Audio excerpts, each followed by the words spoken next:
Bonjour tout le monde, enchanté d'être sur les réseaux de Réac-One. On est ici dans un stade à Lille, puisque vous voyez les panneaux de circulation là-bas qui marquent Lille et Louos, je ne sais pas comment ça se dit, mais bon bref, je suis Marseillais, moi je suis Sébastien Delogu.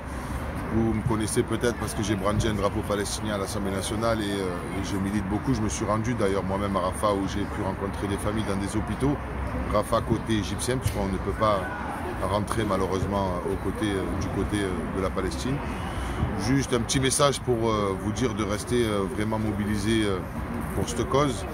C'est important de se battre pour le respect du droit international et il faut le faire. Moi je l'ai fait quand je me suis rendu en Arménie où il y a eu une épuration ethnique avec le conflit entre l'Azerbaïdjan et l'Arménie au niveau du secteur du Haut-Karabakh, et je l'ai fait aussi pour l'État de Palestine qui n'est pas respecté et pas reconnu. Donc du coup vous avez vu, on a brandi un drapeau palestinien, histoire de faire en sorte que le gouvernement devait enfin cesser de vendre des armes ou des composants d'armement à un État qui était en train de faire un acte génocidaire, et ce n'est pas nous qui le disons, ça ne sort pas de nulle part.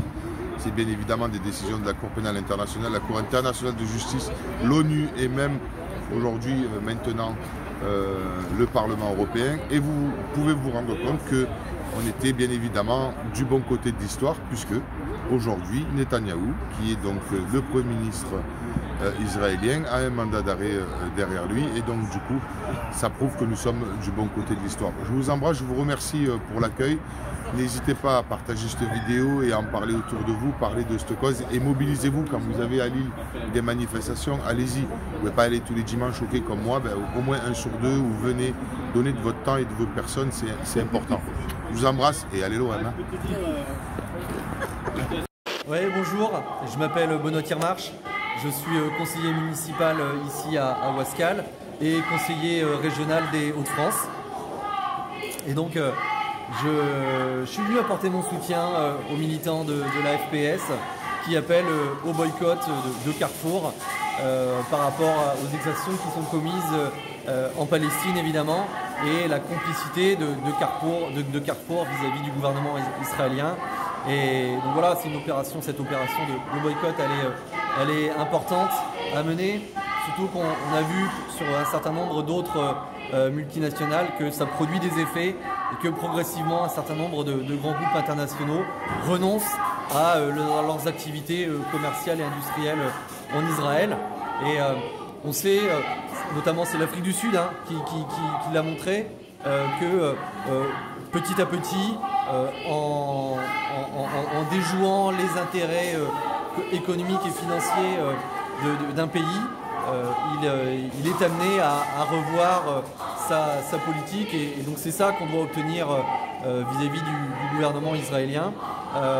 C'est par le rapport de force, de toutes les manières possibles, politique, économique, financier, moral évidemment d'abord, qu'on arrivera à faire plier le gouvernement israélien d'extrême droite. Qu'est-ce que vous pensez de l'élection maintenant de Bayrou en tant que Premier ministre? Ouais, François Bayrou, mais bon, aucune illusion.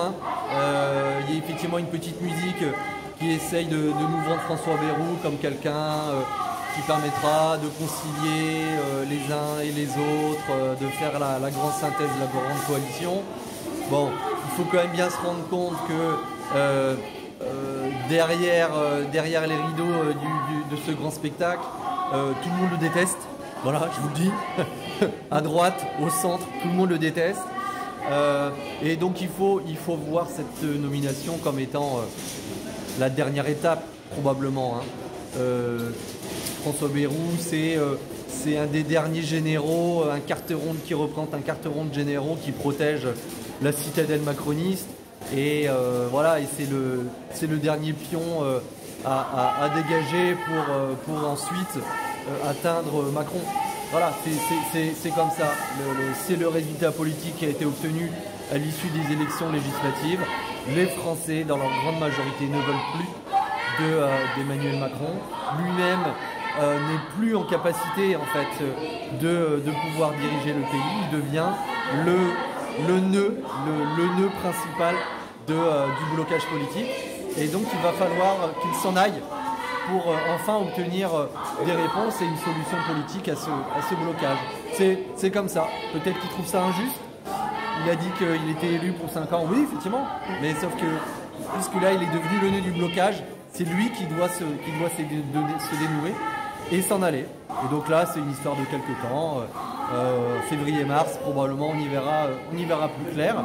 Macron s'en ira et là, ce sera une autre séquence politique. Il faudra se battre à nouveau. Bonjour à React One, on est content que vous soyez là. Bon, aujourd'hui, c'est une journée un peu particulière à Lille parce qu'on a invité notre camarade député insoumis de Marseille, Sébastien Delogu. On était du coup avec lui ce matin au marché d'Oisem pour aller discuter avec les gens, discuter avec les commerçants parce que vous le savez, la galère c'est la même partout en France, que vous soyez à Lille ou à Marseille. Et du coup, les députés de la France insoumise, on se serre les coudes, on se bat tous ensemble. Sébastien, il était hyper attendu à Lille parce que c'est celui qui a eu le courage de sortir le drapeau palestinien au sein de l'Assemblée nationale. Il a été sanctionné pour ça, mais on le refera s'il faut le refaire parce qu'on ne cessera pas de dénoncer le génocide en cours à Gaza. D'ailleurs, vous le savez, le groupe de la France insoumise, c'est le seul groupe à l'Assemblée qui, à chacune des questions au gouvernement depuis l'élection, pose systématiquement une question sur le génocide en cours à Gaza, sur la situation au Liban et sur l'ensemble des crimes qui sont commis par Benyamin Netanyahou. Alors voilà, là on continue notre petite journée. On est au match de foot qui a un match entre les clubs des quartiers populaires de Lille, entre l'US Carrel de Moulins et le club de Lille Sud. On va encore faire une petite rencontre avec des habitants du quartier, des associations tout à l'heure à la permanence et puis une petite soirée militante ce soir. Donc on lâche rien, on est sur le terrain et dès demain on retourne à l'Assemblée nationale pour continuer à se battre contre le gouvernement démissionnaire, contre le futur gouvernement de Bayrou et contre les macronistes. Comptez sur nous, la détermination est là. Bonjour, alors je m'appelle Stéphanie, je suis bénévole dans 2 associations différentes sur l'île pour les sans-abri, pour les gens qui sont exclus et qui vivent à la rue en fait. Donc je travaille dans 2 associations différentes, La Cloche et l'association Entourage sur l'île. C'est des associations qui luttent contre l'exclusion sociale et on est là pour les aider, pour leur redonner du lien social. On fait des petits déjeuners solidaires, on fait des ateliers cuisine, on fait plein d'activités pour les réintégrer dans une vie sociale. Je voudrais te demander, Stéphanie, ton ressenti et l'évolution en fait de ton association depuis les années Macron jusqu'à maintenant. Je vais dire que c'est de pire en pire en fait. On a des jeunes, on a des dames à la rue, des vieilles personnes, des gens qui sont exclus de leur maison, enfin qui ont une expulsion. On a des jeunes qui sortent de l'ASE et après ils n'ont pas de famille ou alors la famille elle s'en occupe pas. On a beaucoup de femmes aussi, des femmes de 20, 30, 40, 50 ans, 60 ans. Mais le monde de la rue, je trouve qu'il y a de plus en plus de monde dans la rue. Au niveau du fonctionnement de votre association, qui vous aide en fait? Est-ce que vous avez un partenariat? Alors on a malheureusement pas beaucoup. La Cloche c'est beaucoup, c'est nous en fait on doit faire des actions en fait, comme là on a fait le marché de Noël, on a eu un chalet solidaire, on a vendu des choses qu'on a fait avec les sans-abri pour les vendre, pour avoir un peu d'argent pour l'association en fait. Sinon, non, on n'a pas beaucoup de subventions, très faibles. Très faibles, il n'y a pas de subvention d'État, il n'y a pas de subvention de mairie, du conseil régional, départemental? Je ne peux pas te confirmer, mais je pense qu'il n'y a pas énormément en fait. Je pense que c'est très très peu.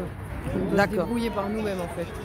D'accord, tu dirais alors que maintenant, en fait, l'État laisse en fait les associations se substituer en fait. Se débrouiller. C'est ça? Bah oui. Ouais, je pense que ça sera de pire en pire.